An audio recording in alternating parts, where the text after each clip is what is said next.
Bismillahirrahmanirrahim. Bugün 25 aprel 2023 yıl.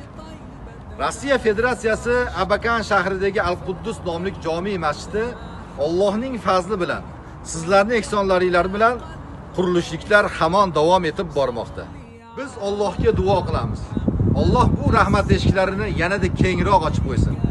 Sababi barchalarimiz masjidni bitishligiga harismiz. Masjid bitsa yaxshidir.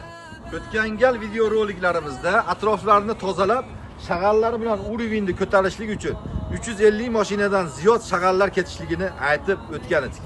Bir mashina shag'alimiz 5000, 10 mashina shag'alimiz 50000. Ya'ni birodarlar, ba'zi bir birodarlarimiz ko'rib turganinglardek mana atroflarni tozalaganimizdan so'ng shag'allarga ehsonlar qilishlikni boshlashib yubordi.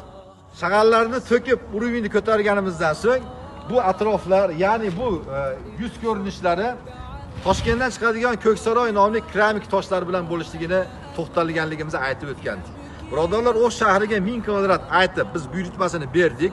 1 kvadrati 18,5 dollardan bo'lgan keramik toshlarni, ya'ni u birodarlarimiz yana 50 sentdan o'tib berdi.